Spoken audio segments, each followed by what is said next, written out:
Assalamualaikum warahmatullahi wabarakatuh. Perkenalkan, nama saya Alifia Agustina Dayani. Saya dari Prodi Pendidikan Agama Islam Reguler A Paralel 1 yang bernomor MPM 41818911230033. Saya di sini ingin menjelaskan tentang pemahaman saya dari mata kuliah Tafsir Tarbawi. Saya menjelaskan melalui PowerPoint yang sudah saya resume dengan kepemahaman saya sendiri. Selamat menyaksikan.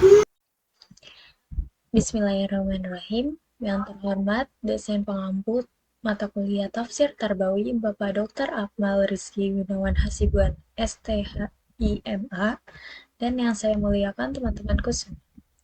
Di sini ada data diri saya. Nama saya Alifia Agustina Dayani, NPM 41182911230033, kelas PAI Rek A Paralel 1. Di sini ada pengertian tafsir tarbawi. Tafsir tarbawi itu adalah metode penafsiran Al-Quran yang berfokus pada aspek pendidikan tarbiyah dan pengembangan karakter moral dan spiritual. Tafsir ini bertujuan untuk mengambil pelajaran dan hikmah dari ayat-ayat Al-Quran yang dapat diaplikasikan dalam proses pendidikan, baik pendidikan formal maupun non-formal, serta dalam kehidupan sehari-hari. Secara umum, tafsir tarbawi ini menekankan pengajaran nilai-nilai keislaman seperti akhlak, etika, dan prinsip-prinsip kehidupan Islami yang bertujuan membentuk individu yang beriman dan berakhlak mulia. Dalam tafsir ini, para mufasir atau penafsir biasanya mencari makna yang relevan dengan pendidikan dan membahas bagaimana ajaran Al-Quran dapat diterapkan dalam pembentukan karakter dan moral individu, serta dalam masyarakat. Tafsir ini cocok digunakan dalam konteks pendidikan Islam baik di sekolah, pesantren, maupun dalam pengajaran keluarga, karena menitik beratkan pada pengembangan aspek spiritual, emosional, dan sosial manusia, sesuai dengan ajarannya. Next. Di sini ada materi pertama yang sudah dipelajarin, yaitu kewajiban belajar mengajar.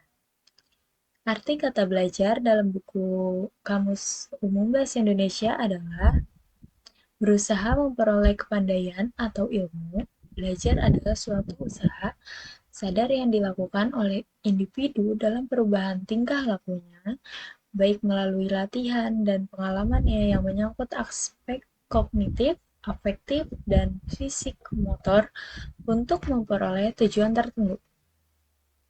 Dikatakan belajar apabila membawa suatu perubahan pada individu yang belajar. Perubahan itu tidak hanya mengenai jumlah pengetahuan, melainkan juga dalam bentuk kecakapan, kebiasaan, sikap, pengertian, penghargaan, minat, dan penyesuaian diri.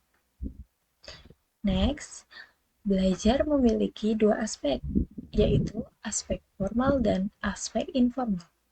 Aspek formal, kewajiban belajar mengajar merupakan tanggung jawab guru untuk menyampaikan materi pelajaran kepada siswa sesuai dengan kurikulum yang berlaku.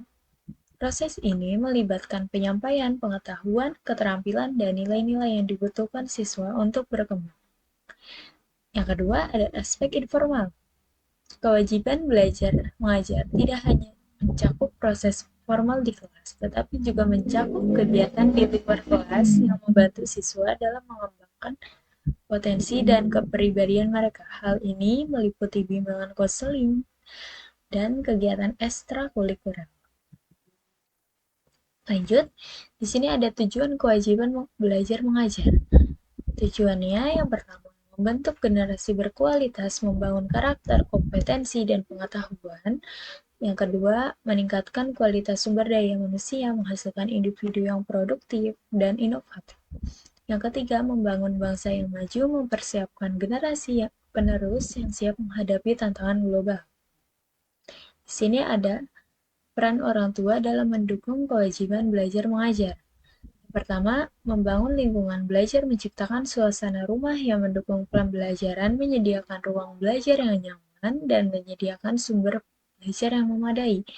Yang kedua, memberikan motivasi dan dukungan untuk menunjukkan minat dan perhatian terhadap pendidikan anak, memberikan pujian dan dukungan, dan menanamkan nilai-nilai positif tentang pentingnya pendidikan.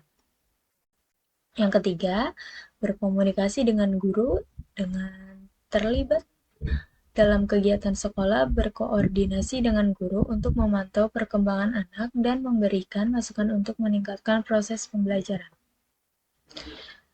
Selanjutnya, materi kedua, landasan ideologi Islam. Secara etimologi, ideologi memiliki arti kumpulan konsep bersistem yang dijadikan asas pendapat kejadian yang memberikan arah tujuan untuk kelangsungan hidup. Cara berpikir seseorang atau suatu golongan, paham, teori, dan tujuan merupakan satu program sosial politik. Secara terminologi, ideologi diartikan sebagai sebuah sistem nilai atau keyakinan yang diterima sebagai fakta atau kebenaran oleh kelompok tertentu. Ia tersusun dari serangkaian sikap terhadap berbagai lembaga serta proses masyarakat. Rahman 19, 2009. Sedangkan ideologi pendidikan Islam adalah sekumpulan konsep pendidikan yang dijadikan sebuah landasan yang memberikan arah dan tujuan sesuai dengan syariat Islam untuk membentuk insan kamil dalam segala bidang. Landasan pendidikan Islam terdiri dari Al-Quran, Al-Hadis, dan Ijtihad.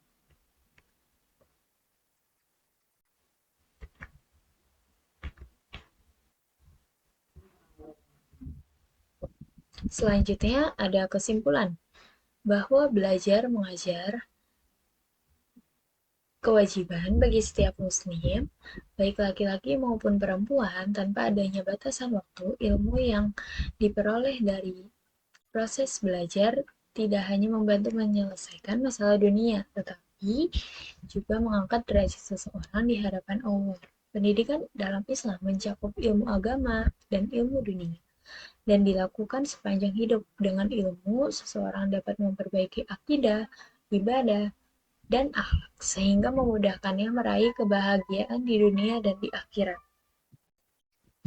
Pendidikan Islam bertujuan untuk membentuk manusia yang beriman, bertakwa, berakhlak mulia, dan memiliki pengetahuan yang komprehensif tentang ajaran Islam dan ilmu pengetahuan. Baik, mungkin itu saja materi yang bisa saya sampaikan. Apabila ada kekurangan, mohon dimaafkan. Kurang lebihnya mohon maaf. Wassalamualaikum warahmatullahi wabarakatuh.